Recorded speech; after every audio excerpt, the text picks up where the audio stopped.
Hello friends, good morning, ଜୟ ଜଗନ୍ନାଥ। କେମିତି ଅଛନ୍ତି ସମସ୍ତେ? ଭଲ ତ? ସେମିତି ଭଲରେ ଥାନ୍ତୁ। Welcome to my YouTube channel Ankit blog. ଆଜି ସକାଳୁ ସକାଳୁ ଉଠି ଯାଇଛି, ଘରକୁ ମୋତେ ଆଜି ଯିବାର ଅଛି।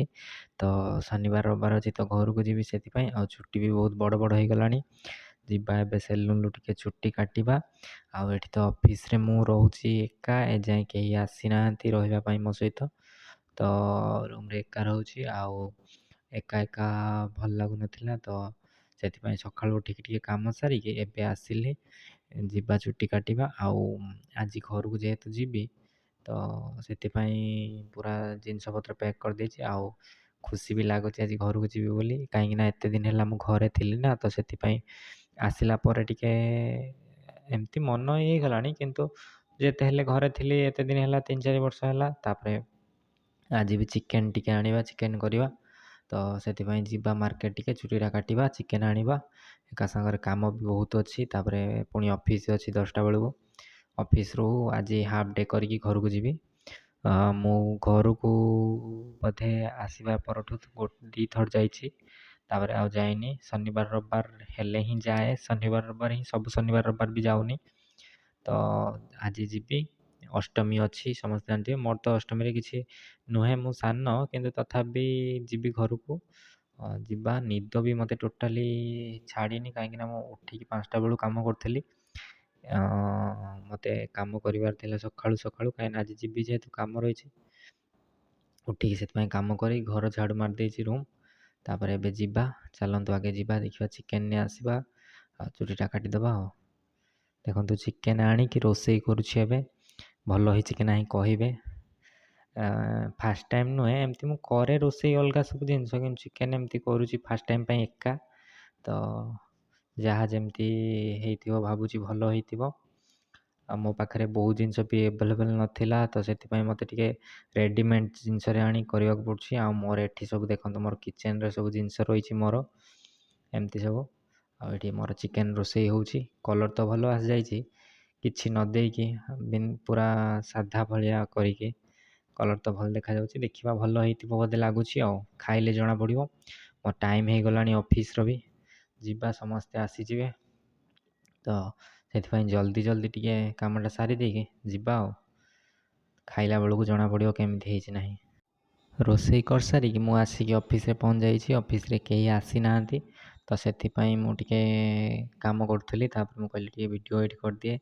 ପୁରା ରେଡ଼ି ହେଇଯାଇଛି ଅଫିସ୍ ଗେଟଅପ୍ରେ। ଆଉ ମୋର ଟିକେ ଲେଖାଲେଖି ବି ଥିଲା, ଯେହେତୁ ଘରକୁ ଯିବି, କ'ଣ ଏଠି କ'ଣ ସବୁ ହେଇଥିଲା ସେଗୁଡ଼ା ଭୁଲିଯିବେ, ତ ସେଥିପାଇଁ ଲେଖାଲେଖି ବି କରିବାର ଅଛି। ସେଗୁଡ଼ା ବି କରିଦେବି, ଲେଖିବି। ତାପରେ ଆଉ ଘରକୁ ଯିବା ପାଇଁ ବି ସବୁ ଜିନିଷ ରେଡ଼ି ହେଇଯାଇଛି। ଆଉ ଚୁଟି ବି ଦେଖନ୍ତୁ କାଟିଦେଇ ଆସିଛି, ପୁରା ଫ୍ରେଶ୍ ହେଇଯାଇଛି। ଆସିନାହାନ୍ତି ଯେହେତୁ କେହି, ଅଫିସ୍ ଟାଇମ୍ ହେଇଗଲାଣି, ସମସ୍ତେ ଆସିକି ପହଞ୍ଚିଯିବେ। ତ ଘରକୁ ଯିବି, ତ ସେଥିପାଇଁ ରୋଷେଇ ତ ହେଇଯାଇଛି। କାମ ଗୁଡ଼ା ଆଗେ ସବୁ ଯାହା ରହିଛି ସବୁ ଶୀଘ୍ର ଶୀଘ୍ର ସାରିଦିଏ, ତାପରେ ଦେଖିବା କ'ଣ ହେଉଛି। ଆଉ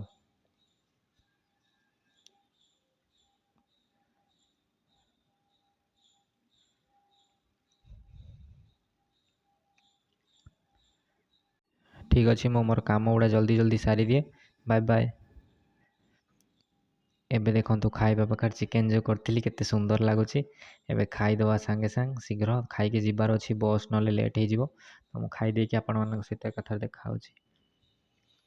ବାହାରି ପଡ଼ୁଛି ଏକାଥରେ ଘରକୁ ଯିବା ପାଇଁ। ତ ମୋତେ ଏଇଠି, ମୁଁ ବସ୍ ଷ୍ଟାଣ୍ଡ ପାଖାପାଖିରେ ରହୁଛି, ତ ବେଶ ସମୟ ଲାଗିବନି। ଏବେ ତ ବସ୍ରେ ପଶିଯାଇଛି, ଡାଇରେକ୍ଟ ଏକାଥରେ ଘରେ ଦେଖାଯିବ।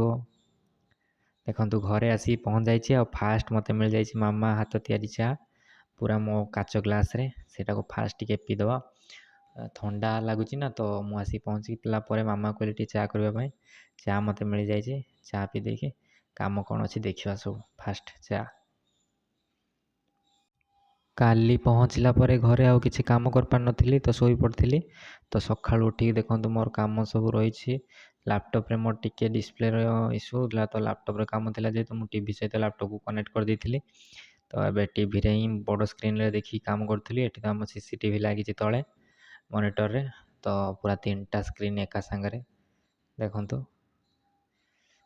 ଆଉ କାମ ଯେହେତୁ ମୋତେ ଟିକେ କରିବାର ଥିଲା, ତ ସେଥିପାଇଁ ସକାଳୁ ଉଠିକି କାମଟା ନ କଲେ ହେବନି। ତାପରେ ଦେଖନ୍ତୁ, ମୁଁ ଯେଉଁ ଗାଡ଼ି ଆମର ସ୍କୁଟି ବନାଉଥିଲି ତାକୁ ଖୋଲିକି ପକେଇଛି କେମିତିକା କାମ ଏଠି କରିବି ବୋଲି। ବହୁତ କାମ ସବୁ ଥିଲା ନା ବାକି। ଆଉ ଘର ଦେଖନ୍ତୁ କେମିତି ଦେଖାଯାଉଛି, ବାତ୍ୟା ପରେ ସବୁ ପରିଷ୍କାର ହେଇଯାଇଛି, ଗଛପତ୍ର ଉପୁଡ଼ି ଯାଇଥିଲା ତ ସେଥିପାଇଁ ପୁରା ପରିଷ୍କାର ଦେଖାଯାଉଥିଲା। ଆଉ ସ୍କୁଟି ପୁରା ଇଞ୍ଜିନ୍ ଖୋଲିକି ହିଁ ବନାଉଥିଲି ମୁଁ, ତ ମୁଁ ଏବେ ବନାଉଛି, ଦେଖିବା କ'ଣ ହେଉଛି। ଆଉ ଦେଖନ୍ତୁ ସନ୍ଧ୍ୟାବେଳେ ଆଉ ଦିନ ସାରା ମୁଁ ଗାଡ଼ି ବନେଇବା ଏ କାମରେ ସବୁ ରହିଗଲି ବ୍ୟସ୍ତ, ଭିଡ଼ିଓ କରିପାରିନଥିଲି। ସନ୍ଧ୍ୟାବେଳେ ମୋତେ ଟିକେ ଆମ ଚଢ଼େଇଙ୍କର ପଞ୍ଜୁରୀଟା ଖରାପ ହେଇଯାଇଥିଲା, ସେଇଟା ବନେଇବାର ଥିଲା, ତ ସେଇଠି ଡାଇରେକ୍ଟ କାମ କରୁଥିଲି।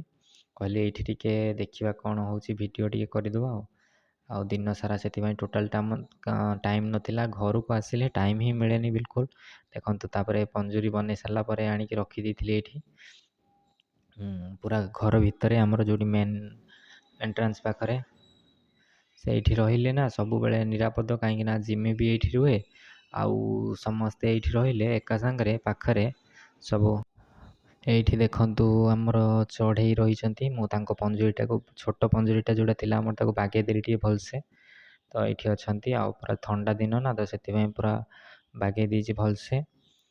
ଆଉ ତା କଡ଼କୁ ଦେଖନ୍ତୁ ଆମର ଏଇଠି ୱାଟର ବାମ୍ବ, ଯେଉଁ ଲକି ବାମ୍ବ କୁହାଯାଏ, ସେଠି ଅଛି, ସେଟା ରଖା ହେଇଛି। ଆଉ ଜିମି ତ ଏମିତି ଘର ଭିତରେ ହିଁ ରୁହେ। ଏବେ ସନ୍ଧ୍ୟାବେଳେ ଜଷ୍ଟ ମୁଁ ଏଇଠି କାମ କରିଥିଲି ବୋଲି ଜଷ୍ଟ ଶୋଇଛି ତଳେ ଟିକେ, ନହେଲେ ଏବେ ତ ଶୀତ ଦିନ ପାଇଁ ସେ ଘର ଭିତରେ ହିଁ ଟୋଟାଲି ରହୁଛି, ତାକୁ ବାହାରକୁ ଦିନରେ ଏମିତି ବାହାରେ ରହୁଛି, ନହେଲେ ରାତିରେ ପୁରା ଘର ଭିତରେ ଶୋଉଛି, ମଶା ତାପରେ ଥଣ୍ଡା ପାଇଁ। ସକାଳୁ ଦେଖନ୍ତୁ ଆଜି ଅଷ୍ଟମୀ ଥିଲା, ତ ଭାଇ ଯେହେତୁ ନାହିଁ, ଭାଇ ତଥାପି ଆମର ଏଠି ପିଠା କରାଯାଇଥିଲା ଘର ପାଇଁ। ତ ପିଠା ମୁଁ ଫାଷ୍ଟ ସକାଳୁ ସକାଳୁ କାମ କରୁଥିଲି, ତା ସହିତ ପିଠା ତରକାରୀର ମଜା ନେଉଥିଲି। ଆଉ ଗୋଟେ ଦେଖେଇବି ଆସନ୍ତୁ, ଆମର ଦେଖନ୍ତୁ ଗୋଟେ ନୂଆ ମେମ୍ବର ଏଡ୍ ହେଇଛି, ଛୋଟ ବାଛୁରୀ। ଆମର ଗୋଟେ ବଡ଼ ଗାଈ ଆସିଛି, ସେ ଗୋଟେ ଛୋଟ ବାଛୁରୀ ଦେଇଛି। ତ ତାର ଇଏ ଛୋଟ ବାଛୁରୀଟା କେତେ ସୁନ୍ଦର ହେଇଛି, ଛୋଟିଆଟେ ପୁରା ହେଇଛି। ତାକୁ ଦେଖିଲା ବେଳକୁ ତା ଥଣ୍ଡା ହେଇଛି ଦେହ, ତ ସେଥିପାଇଁ ସେ ଶୋଇଥିଲା, ତାକୁ ଭଲ ଲାଗୁନଥିଲା ଟୋଟାଲି ବି। ଆଉ ଦେଖନ୍ତୁ ମୁଁ ତା ସହିତ ଟିକେ ଖେଳୁଥିଲି, କେମିତି ତାର ଛୋଟିଆ ଛୋଟିଆ ଦାନ୍ତ ଦେଖନ୍ତୁ। ଆଉ ଇଏ ରହିଲା ଆମ ବଡ଼ ଗାଈ, ଇଏ ବି ଦବ ପିଲା, ତ ୟା ପିଲା ହେଲେ ବି ଖେଳିବା ତା ସହିତ। ମୁଁ ତ ଏବେ ଘରେ ରହୁନି, ସେ କୁଟା ଖାଉଥିଲା। ତାପରେ ଦେଖନ୍ତୁ ମୁଁ ଆସିକି ପହଞ୍ଚି ଯାଇଛି ଡାଇରେକ୍ଟ ଅଫିସ୍ରେ। ସବୁ ସରିଲା ପରେ ଅଫିସ୍ରେ ଆସିକି ପହଞ୍ଚି ଯାଇଛି। ଅଫିସ୍ରେ କେହି ନାହାନ୍ତି, ତ ସେଥିପାଇଁ ଭଲ ଲାଗୁନଥିଲା, ଘରେ ଥିଲି ତ ସେଥିପାଇଁ ଆସିକି ପହଞ୍ଚିଲି ଅଫିସ୍ରେ। ତ କେହି ଏକା ଏକା ଆସିକି ସମସ୍ତେ ପହଞ୍ଚିବେ, ଆଉ ଟିକେ ଟାଇମ୍ ହେଇନଥିଲା, ତ ମୁଁ ଫାଷ୍ଟ ପହଞ୍ଚି ଯାଇଥିଲି। କେହି ଆସିନାହାନ୍ତି ଅଫିସ୍ରେ ଯାଏଁ। ଆଉ ତାପରେ ବସ୍ରେ ଆସିଲି ଭୋରୁ ଉଠିକି, ତ ସେଥିପାଇଁ ନିଦ ବି ଟିକେ ଲାଗୁଥିଲା, ଥକା ଥକା ଲାଗୁଥିଲା, କିନ୍ତୁ କ'ଣ କରିବା, କାମ କରିବାର ଅଛି, ତ ସେଥିପାଇଁ ମୋତେ କାମ କରିକି ରିପୋର୍ଟ ବି ଦେବାର ଅଛି। ତାପରେ ଆଜି ପାୱାର କଟ୍ ଥିଲା, ତ ସେଥିପାଇଁ କମ୍ପ୍ୟୁଟର ଅନ୍ ହେବନି, ଆଉ ଲ୍ୟାପଟପ୍ରେ ଯାହା କାମ ହେବ, ତ ସେଥିପାଇଁ 2ଟା ବେଳକୁ କରେଣ୍ଟ ଆସିଲେ ତାପରେ ଯାହା କାମ ହେବ, ଆଉ ନହେଲେ ନାହିଁ, ଟୋଟାଲି କାମ ହେଇପାରିବନି ଆଜି। ତ ଠିକ୍ ଅଛି, ମୁଁ ଯାଉଛି, ଦେଖେ କ'ଣ ହେଉଛି କାମ, କ'ଣ ରହିଲା ଆଉ ବାକି ଅଛି। ତ ଆପଣମାନେ ଭିଡ଼ିଓକୁ ଲାଇକ୍, ସେୟାର, ସବସ୍କ୍ରାଇବ୍ କରିବେ। Thank you so much. Jai Jagannath. Channel subscribe କରିବେ।